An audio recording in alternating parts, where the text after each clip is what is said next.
This is Project Management for You.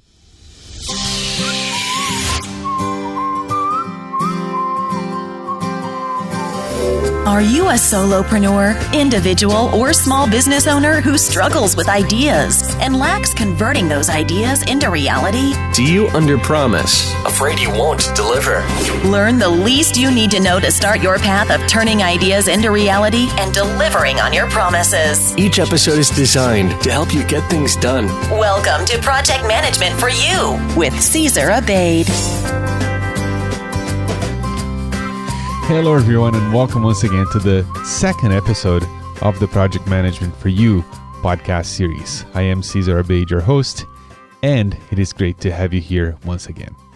On this show, I bring you my conversations with some of the best project managers I know as we try to break down and explain the science or the art of project management so you too can start turning your ideas into reality, delivering on your promises, and getting things done. Now, as you might know, I'm using my own experience here as a project manager and a lot of the insights I'm gathering here in this series to write a book. And the book is called Project Management for You, same title as the series. And at the same time these episodes are going live, be sure to visit projectmanagementforyou.com to check out the crowdfunding campaign I'm running to help me with the costs of self-publishing for this book. So this campaign is going to run for most of the month of October 2014. So if you are listening during this time, I'd appreciate your support. So visit projectmanagementforyou.com for more details. And let's talk about today's show. Today, I bring you the inspiring Susanne Madsen, and we will break down project management and explain it to you. Susanne Madsen specializes in helping project and change managers improve their leadership skills so they can gain control of their projects and fast-track their career. She is a project leadership coach, trainer, and consultant, and the author of the Project Management Coaching Workbook, 6 Steps to Unleashing Your Potential, in which she shares her experience of over 17 years in managing and rolling out large programs for large organizations. Today's special guest and project manager extraordinaire is up next. Hello, Susanne. How are you? Hello, Cesar. I'm very well. How are you? I am doing great. It's so great to talk to you again. You were on the Project Management for the Masses podcast, and that episode was really popular with my audience there. So I'm really happy to have you on the line again to talk about project management for you. Well, I'm certainly very happy to be back. You are a fantastic interview, and you have a really good voice on radio, on a podcast. So it's a pleasure. Oh, thank you. It's all the equipment, you know. Absolutely. Susanne, you are a project manager. You talk to a lot of project managers. You talk about project management. You have written books on project management. And here with this series, I'm trying to bring some of these ideas that have helped professionals and corporations so much in the past decades. I'm trying to bring some of these ideas to everyone because I was one in the crowd, and when I found project management, it really it changed my life. It changed my career, changed my work, and everything that I do now because I see it through the lens of project management. So, you as a project manager, how would you define it? I mean, by it I mean project management to the layperson. Okay, so to people who are not familiar with usual project management, I would say in very simple terms is actually project management is about getting from A to B. Not the A to B that we normally do, like every day you drive from home to work. That's more like a process because you do it all the time. But how do you get from A to B on something which is a little bit unusual? So I'll give you some examples. So maybe you're planning for a wedding, or you are planning to build a new house, or you're planning to go on a special holiday. So that's how do you get from where you are now to where you want to be in the future, i.e. living in your new house. I think that's really the crux of project management. And of course, there is a lot more to it. Really good project managers don't just get you from A to B, they actually get you to B+. And by that, I mean, let's say in project management terms, you get someone to build a new house, which is their B. But actually B plus is, well, how does it look after 3 years in the house? How does it look after 5 years? So I would say that project management is not just about creating something for people, getting from A to B.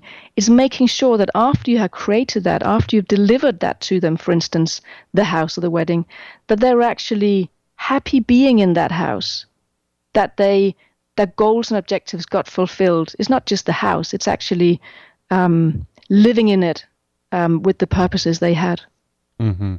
So let's say the listener is thinking of writing a book, for example, and I use that example because I know you have done it, and I'm doing that right now.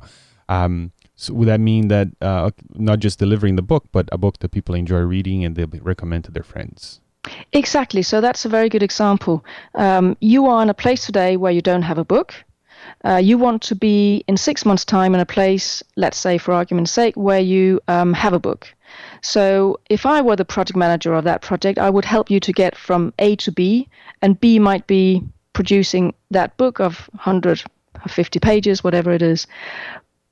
But what is B plus then? Well, B plus is, what about in a year's time? How many books would you like to have sold? What do you want your readers to do on the back of that book? Presumably, you want them to finish reading it. Presumably, you want them to implement some of the ideas so that they do something different in their lives. Maybe you want your reputation to have increased as a result of that book. So that's a very good example of the project is not just delivering the book. It is actually all the stuff you want to have happen afterwards as well. Okay. And the whole reason behind this podcast series and also the book that I'm working on is the fact that the idea of writing a book is overwhelming to me, who am a project manager, and also to a lot of people out there. When they look at these projects, they say, "Oh, there's so much to do," and now you're telling us that there's even more after that, and I need to start thinking about that right now. So it's just overwhelming, right? So, in your opinion, what is the least people need to know about project management so they can start get on that path of actually getting things done and start putting their ideas and turning them into reality? Yeah, and this is where I will try to take some of that pressure off, because actually people need very, very little to get going. I didn't have any formal training when I got started, and I'm absolutely sure that most people didn't, because back in the days there were very few formal project management courses. It's not like today. So it really depends on how many mistakes people are willing to make. If you're willing to learn from your mistakes, you need just really to be slightly organized as a person to get going as a project manager, and then you will learn as you go along. But back to my previous comment, I think if people want to prepare, and that means presumably they're going to make fewer mistakes when they get going. One of the aspects that will really help them is to actually be business minded, which means that in the analogy of creating a book, it is to understand from your point of view, you're the client here, what does that look like for you? What are you trying to achieve? What is the business context for you, if you like?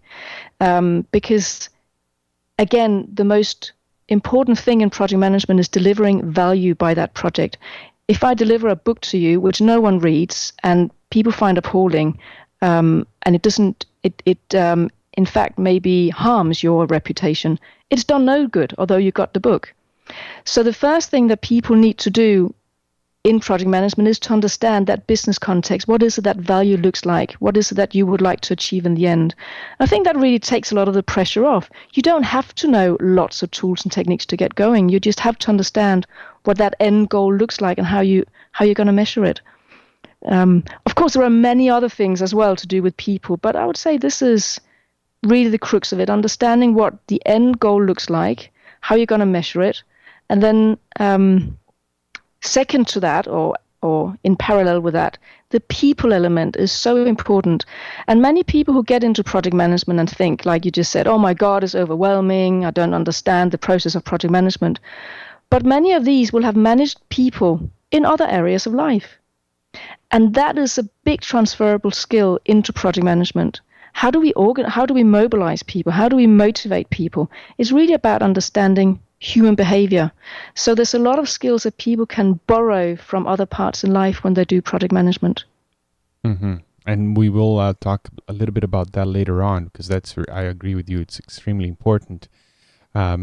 So let me see if I understand. So you're saying, does this have to do with defining the requirements for the project and what you want it to do when you talk about the business value and the context?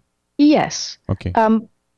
It is to do with the requirements, but I would say it's more than that, because you may say to me, I want a book which is 150 pages. I want a book which is has no grammatical errors in it. I want about 50 illustrations in it. Mm-hmm. I want hardcover, whatever it is. I want it to come out in Kindle. So all of these things are what we call requirements, and I can deliver those to you. But again, the business value of this is to understand, well, what are you trying to achieve with that book? Mm-hmm. So it's understanding, do you want your reputation to go up as a result of it? Do you want it, what do you want it to do for you? How many copies are you going to sell? Which is the following on, which is the business value of it. Many project managers who start out, they only concern themselves with the requirements. What does a book look like? What does B look like? Mm-hmm. They don't concern themselves with the bigger picture of why we're doing this. What does success look like 6 months after we've delivered the book? Because when you know that, you can really deliver the book much better. It puts it in context. And that's what I mean by understanding the business value. And many people, again, they can use that as a transferable skill. Mm-hmm. It is actually a big advantage in project management that you understand a bit of the detail with what you're working. You don't have to be a subject matter expert, not at all. You don't have to be a writer yourself to manage a book, that not at all. But to understand the context of your client is very important, because it's going to help you to understand what does a valuable product look like to them. Mm-hmm. And if you're writing a book, you might, when you start asking yourself those questions, what do I want this book to do for me? What do I want this project to do for me? You might come to the realization that, hey, maybe the book is not the best way to get there. Exactly. Right. So, and not only that, but if you do decide that you do want to write that book, it helps you make those decisions, like how many pages it should have, what it should look like, the target market, and all those things. So yeah, that's a great insight. So instead of just thinking of requirements and the description of what that project looks like, think about what is it going to do for you. Yeah, and just to create another example on the back of that, you describe to me what you want your book to look like. That's all the requirements. But one day I ask you exactly what you wanted to do for you, and you say, I want to earn 500,000 of it, mm-hmm. on the back of that book. Well, or whatever you say, well, that's going to be very unrealistic. I can produce a book for you, but if you want to earn money on the back of a book, that's not the best way to do it. And you're much better off doing something else, which is, again, that bigger context. And as you said, well, maybe the book is not the right thing. Mm-hmm. Fantastic. Okay, so and we touched on this, but I always say that, project management, one definition for it is the process of bringing an idea to reality. Right. So if you agree with that, what do you think are the stages of, okay, I have an idea in my head to the point where I have it realized? Yes, and of course that's right. It's about bringing an idea to reality, which I think is the same as getting from A to B, really. A, you don't have an idea, and B, you have it out there. So let's generalize a bit and look at it from a very high level. I would say that the very first part of that, the very first stage, as you call it, is to define that idea. So what does it look like? What is it that you want to achieve with this? Describe the idea. What does a successful outcome look like? So once this idea has become real, describe that scenario for me. That's what I would say stage number one is. As a project manager, ask your client that. Get them to describe this idea in full flow. So for instance, the book. What are you going to do with the book? How does it look like? What does it feel like? What are you going to do with it? Get them to describe that end goal. Stephen Covey always said, begin with the end in mind. And that's the first stage. Begin with the end in mind. Understand who will benefit from it, apart from yourself. In the example of the book, what about the reader? So describing that end goal, the end idea, what does it look like? And look at the financial side as well in this respect. Does it make good business sense to create this idea? It might not do. So that's stage number one. Stage number two, once we know what we're aiming for, what the idea is, I would say it's about getting back to my A to B here. How do we get there? How do we get from A to B? Which is more detailed project management. This is probably, I would say, one of the more, from a process point of view, the more heavier project management stages, which is about planning how you're going to get there. So it's about looking at the resources you're going to need, meaning anything from materials to people to money to fund this. What expertise are you going to need in order to create this? How much money you're going to need? How much time you're going to need? And how are you going to bring about this book? So it's all the detailed planning. And in project management, there is a lot of tools and techniques that will help you with this. But this is stage number two, I would say. It's how you're going to get from A to B. It's defining the project, not the idea, but the project. And then for me, stage number three is probably a little bit atypical, I would say. So the listener needs to be aware that what I'm saying next is not necessarily what everyone would say. But I think stage number two is creating a prototype. And that means, well, so I think most people understand what a prototype is. It's some kind of, I suppose, way to prove that your idea works, not just your product idea, but your project idea as well. So proving the materials you're going to use, proving the processes you're going to use, maybe even proving that the people involved are going to work together well, proving the design principles, for instance. Depending on the type of project, you can do a number of different prototypes. Sometimes you can do a working prototype, which is actually something in action that works, but not to the finished standards. In a book scenario, you could create maybe a subset of the book to understand. Well, it depends what your end product looks like. But if you want just an electronic version of the book, you could, let's say, create a dummy version of that book with the expected cover, and just to get a feel for what it would look like maybe. The advantage of creating a prototype really means that as a project manager, you can communicate much better with the customer because they get something tangible that they can look at and feel and say, yes, or no, that's not quite cutting it for me. But you haven't created the final thing yet. So it's really it is a prototype or a dummy version of a product. And after you've done that and you have firmed up then what you're going to do and how you're going to do it, the next stage is really the doing stage. You know, we in project management, we can call this anything from the execution stage or the building stage or whatever, but it's a stage where you actually do what you have now planned you're going to do. And that can take the form of many different sub-stages, I suppose. You can, for instance, deliver your product gradually if you're talking software. No one says that you have to deliver everything in one big go. But if you're building a bridge, it's a little bit difficult, I suppose, to deliver half a bridge. If a project for you is to deliver a book and a website to go with the book, well, maybe I have two different stages for that in my delivery stage. Maybe in one project or sub phase of this, I deliver your book, and in another one, I deliver the website. Sometimes it's about splitting things into manageable pieces so that we don't have to deal with everything at the same time.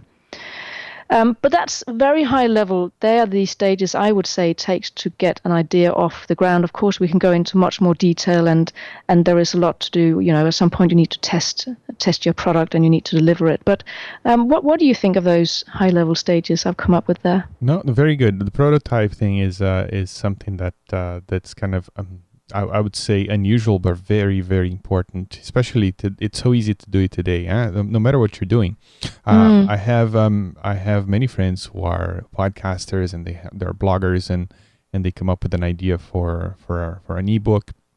And what they do is they write a first draft, very rough first draft, and then they share that with the audience. Hey, I know you guys have been looking forward to this book, and I have a prototype, if you will, and you can buy it now for 5% of the final cost, or you can take a look at it for free, and then that way they get feedback and they see whether or not it resonates, and then it kind of dictates how they're going to quote unquote execute that project later on. So that's a lovely idea. Yeah, it's a great way to engage your client base and also get feedback and see exactly what you need to do to achieve your objectives. If in this case it's to sell more books. So agree with you. So the stages then would be to do some work on the definitions and define exactly what it is, what success looks like, and then do some planning and prototyping and then execution. Is that what you're saying? Yeah. Very good. Okay. Yeah, no, I agree with that. And especially for people who are not familiar with project management and they get nervous about, oh my God, I'm not sure I get this right. I haven't tried to do this before. I'm not sure I understand the end product. Creating a prototype takes a lot of pressure off everybody because, again, it becomes something more tangible. And it's not too bad if it's wrong because it's not the finished thing, so we can change it. It shouldn't be an excuse for not doing things properly, but it does take pressure off everybody. Mm-hmm.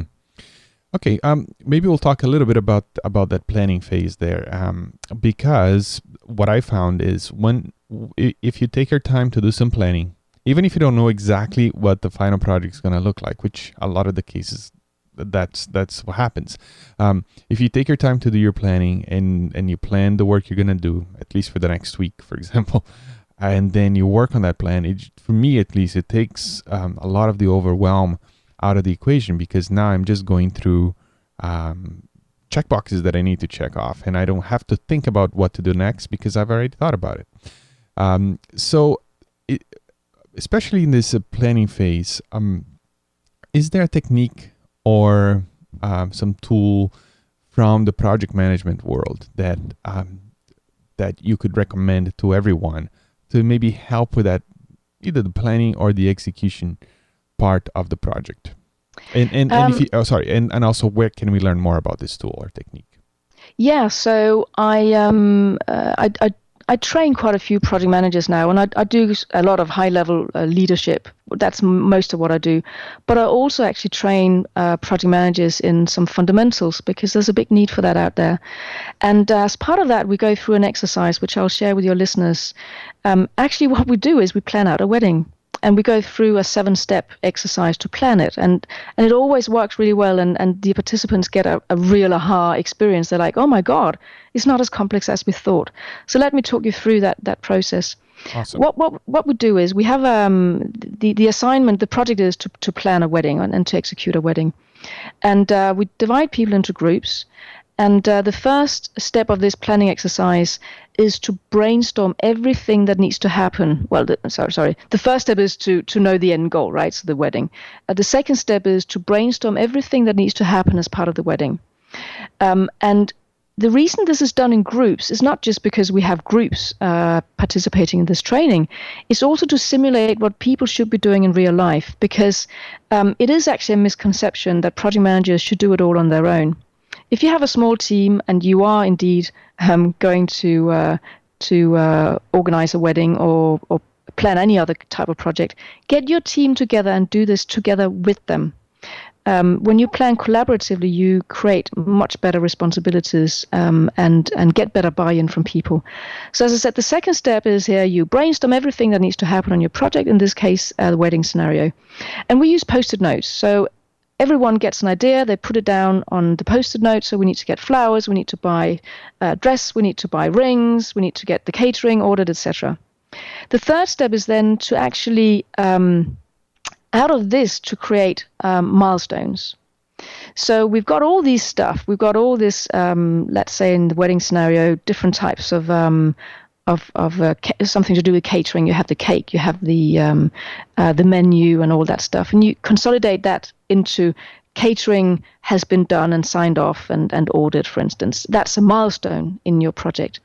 You may have another milestone which has got to do with having booked the venue and the church and the reception, all of that done. Once, because sometimes, well, do you do the wedding? Do you do the church first, or do you do the venue first? Well, once you've done all of that and you've agreed the date and you know that your venue and your church are available, that's a milestone. So this step here is you consolidate everything that needs to be done into milestones, maybe between 10, 15 milestones. The rule of thumb that we use is that you should be able to fit this into one page easily, because the goal of this planning exercise is to create a plan on a page. And then after you have got your milestones agreed with your team, between 10 and 15, let's say, then the next step is to look at the dependencies between them. So what needs to naturally happen before what? Well, in the wedding scenario, you need to understand your dates before you can start to order food, and you need to understand how many guests are coming before you can again begin to order the exact food, etc. So there is a natural flow and a natural set of dependencies for your project and between these milestones. We also look at external milestones. So is there anything external to the project that you are dependent on? It could be anything in a project, but something that needs to happen. Maybe you need to get a budget signed off externally, or no, that I suppose that's got to do with the project, but something externally that you are dependent on. Maybe, well, I can't think of a wedding scenario. Maybe you can think of something that we are dependent on externally, but do you have one? Well, maybe the time of year, whether it's a popular time for weddings or not, whether the church might be booked already, weather, things like that. Is that? Yes. So you might have certainly something that you are dependent on from outside of your immediate control, something that happens, as you say, in the environment around you. After you've done that, what happens then is that if you are ordering, we're still on Post-it notes here, by the way. All the milestones are on Post-it notes, and you've started to create dependencies. So you can create a flow now from left to right, where on the right-hand side you have your big Post-it note, which is creating the wedding or organizing the wedding. And everything in between from left to right are like your 10, 15 milestones. And now you have lines between them with dependencies. What you can then do, the next step, is to actually at the top create some months or some kind of weeks or dates, a kind of a calendar. And you can start to align your milestones to the month or the week within which you want them to take place. Again, you do this collaboratively with your team. Maybe certain things have to happen at a certain time from a milestone point of view. And now all of a sudden, your milestones on Post-it notes begin to resemble a plan, because it's flowing from left to right. You've got some dates at the top, not specific dates maybe, but just time frames. And then what you could do at the end is you can, on each Post-it note, which is a milestone, you can write who is responsible for making sure that milestone happens. The project manager shouldn't be responsible for doing all the work, but is responsible for organizing it. So you may have in the wedding scenario, well, maybe the bride is going to do certain things, maybe the groom is going to do certain things, and the mother and the dad, etc. So that's a very rough outline of how, without any project management experience, someone can go through with the team, use the collective knowledge of a team with Post-it notes, start to plan out a project and end up with a plan on a page, which is just a milestone plan. Wow, that's like a crash course into planning a project. That's it. That's all you need to know. So, Susanne, is this something that you teach online or just in person? How can people get in touch with you to maybe go through that exercise somewhere? Well, I what I do is I I don't do any courses for private people. I do most courses for corporates, but I coach individually. I coach and mentor project managers. I also have a coaching qualification, so sometimes I do leadership coaching, but I also do mentoring, which is much more hands-on, how to do things. Actually, 2 days ago, I had someone here for 3 hours, and we went through this exact planning exercise. Because on the top of that, we then do risks and issues, and we do roles and responsibilities, and we do a whole lot of other things. But they're mainly things I do on a one-on-one basis, unless it's a company signing up for it. Okay. What I'll do is I'll just add a link to your website to the show notes here, and then people can go and check it out and maybe get in touch with you. Yeah, but you're right. It is a crash course, and seeing people who don't know project management go through such a practical experience is actually, it really works, and you get people saying, "Oh my God, I get this," and it's fabulous actually. Mm-hmm. Yeah, and this is the process that I went through a few years back, and it completely, as I always say, it changed my mind. It's the reason why I'm talking to you today, and I get to do all these things is because I learned how to get things done in a methodic way, and instead of just freaking out about the complexity of it all.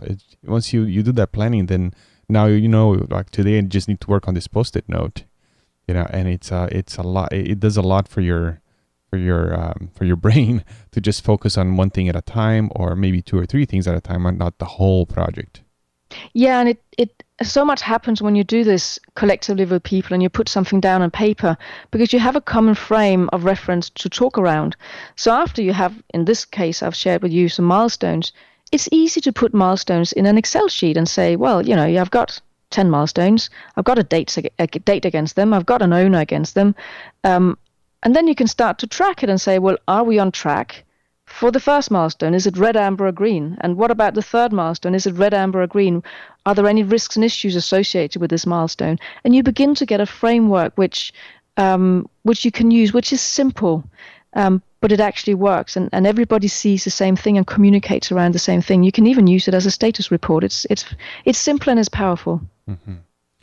All right, so let's talk a little bit about people, because even if you're writing a book, which it almost speaks to in the listener's mind right now, it's a project that you do on your own, and you sit with a typewriter, and in your office, in your study, and you write your book. But even as you write a book, you're gonna have to involve people. Number one, you need to think about the listeners, and then you might have a proofreader, a graphic designer. You're gonna have to work with the printer. You're going to have to work with people, even if you're doing a project that you might think it's a solo project. So in your opinion, what are some thoughts of that you have on working with teams, and more specifically, knowing when and what to delegate and to compel people to collaborate? Yeah, it's a big topic, and delegation is so crucial, and it's so crucial to the way people manage projects. Your example of a book, we can talk about it a little bit later, but I suppose because the book is maybe a bad example, because it's very much you doing the work, because you are writing it. You can outsource that to someone else, meaning a ghostwriter, but that's really just outsourcing the whole thing, isn't it? Most projects where you have a true, I suppose, team effort on, let's say you have co-authors, that may be a good analogy, where you actually collaboratively write a book. That may be a better way to illustrate having a team around it. Managing teams on a project is so much about listening to other people and understanding what makes each person tick. In the good old-fashioned way, you would have a project manager who would tell other people what to do.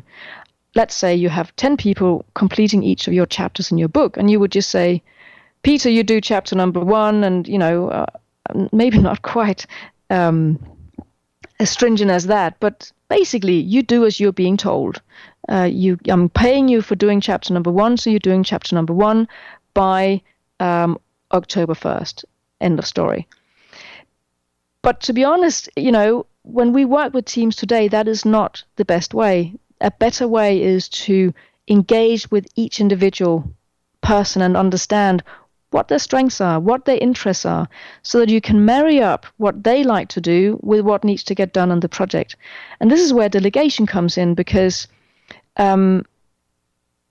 elegant delegation means that you are not just delegating things that you don't want to do. So, for instance, you may not want to do the book cover yourself, so you want to delegate it. It's a good example. It's not crucial, I suppose, to your writing process. Let's say you're really good at writing, you're not really good at designing a cover, so you want to delegate that. But instead of just delegating it to someone on your team who happens to be free, it's really about delegating to someone who loves doing covers, who absolutely comes to life when you give them a cover to design, and who maybe even someone who's done a couple of covers before, but not for a real book, let's say. So it's a stretch for them as well, and you have requirements to how you want your cover to get done.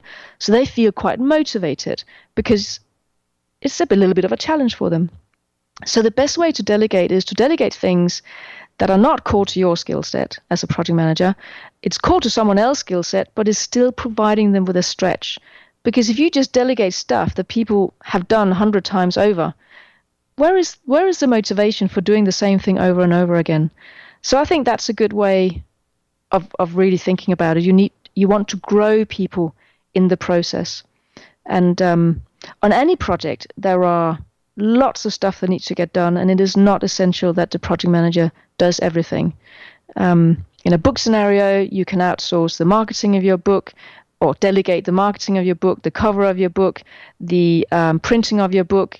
Some people do it all themselves, but if you're talking about a self-published book, you can delegate a lot of that, and you would delegate it to people who have the skills in that area. Mm-hmm. Yeah, so on bigger projects, of course, you can delegate a lot of the administration, all the tracking of timesheets and expenses, and that you can delegate. You can also even delegate on a big project sub-work streams, so specific areas that need to get done. Let's say you want a website to go with your book. Well, you can delegate all of that to someone else. You can just focus on the writing of your book, for instance. Mm-hmm. Does that describe it well? Yeah, it does. Yeah, and finding people on your team that have the right skill and passion to do those tasks, and then for them it's a joy to participate. They feel like they're bringing their best to the project, and I like when you say give them let's say somebody who's a good designer but has never designed a book cover. So now you're stretching them a little bit, but on their strengths, not giving them something that it's not their strength, correct? Yeah, exactly. Mm-hmm. I also one can think about delegation in terms of competence versus confidence. So if you delegate something to someone, how competent are they in this area? Is it their core skill or not? If it's not a core skill of theirs, maybe they haven't tried this before, you can give them more instruction. But if they are very competent, you don't have to instruct them very much. You can let them run with it. Some people delegate and they just expect people to understand what they want. They don't give enough instruction. So it's very important to check in first. How competent is the person I'm delegating to? Meaning, how much do I need to instruct them in the process? And the other angle is their confidence. How confident or driven is this person I'm delegating to? If they are not very confident, you need to build them up and give them small steps at the time to execute so that you can build their confidence in the process. If they're very confident, don't worry about it. Just throw it over the fence. So they're really good pointers as well when one is delegating. Mm-hmm. Susanne, thank you so much. This is fantastic value that you delivered here. And I will be, as I write this book, you can expect me to send you an email here and there because you've done it before and you're fantastic at it. So, Susanne, do you have a final thought for the listener who wants to learn and use project management to move forward in life, to get things done and to deliver on their promises?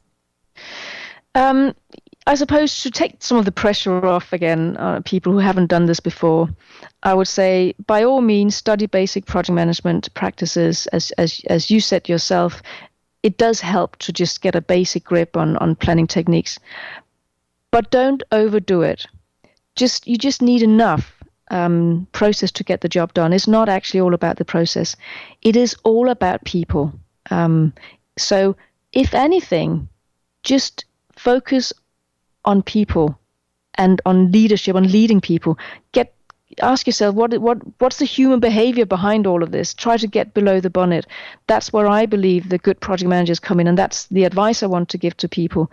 Yes, you need enough process to get the job done, but it's really all about people. So tune in, understand what is in it for each person on your team. That's the way to motivate people. And then finishing off where we began about the business value, get to understand the business domain you're operating in, and you'll be off to a flying start. Thank you, Susanne. Susanne, if people want to learn more about you and the great work that you're doing, where should they go? They should go to my website, which is susannemadsen.com, and I will spell that for good measure, SUSANNEMADSEN.com. I've got all my resources on there. I've got a free resources page people can sign up to. I've got lots of stuff that's happened over the years, some videos and YouTube videos, and I've got my 2 books, of course. My first book, the Project Management Coaching Workbook, is a 6-step to guiding someone through project management. And my next book, The Power of Project Leadership, will be out later this year, maybe early January 2015. But the good news is that it can already be pre-ordered on Amazon, and I've got some really good reviews already, so I'm very chuffed about that one. And I was one of the privileged people to get a sneak peek of your new book, and it's a fantastic book, and I recommend you go to Amazon and pre-order. And I'll have links to Susanne's website and to her books as well in the show notes for this episode, which you can find at projectmanagementforyou.com. Susanne, thank you so much for your time. It's always a pleasure talking to you. Oh, that is me. I'm the one to say thank you. It's a pleasure speaking to you always. Project Management for You. Promises delivered. Gain more insight with Caesar's book, Project Management for You, at projectmanagementforyou.com. So there you go. I hope you enjoyed my conversation with Susanne. Susanne has been a good friend. She was a past guest on my Project Management for the Masses podcast, and she just has a lot to share. So I really recommend you visiting her website. Now, if you enjoy what you're hearing here and you like to take it a step further and get a step-by-step approach to using project management to start turning your ideas into reality, delivering on your promises, and getting things done, head on over to projectmanagementforyou.com and consider backing this project. This is a crowdfunding campaign, so it means that if the fund goal is not met, then I don't get any of the funds. So it's really important that if you believe in this project and you'd like to help out, for you to go there and maybe pre-order a few copies of the book or back the project or support in any way that you can. So if you are listening to this podcast in the month of October 2014, you can go to projectmanagementforyou.com and you'll be able to back the campaign right there. And if you're listening to this episode way into the future, you'll be able to get a copy of the book at that address as well, projectmanagementforyou.com. So that's it. That's what I have for you today. So have a great day, and I'll talk to you next time, which is tomorrow. And until then, remember that life is a project and you are the manager. Ciao, ciao. Thank you for listening. Tune in next time for more inspiring interviews and key information to help you get things done. Want to learn more? Go to projectmanagementforyou.com and order Caesar's book, Project Management for You. Your path of turning ideas into reality starts now.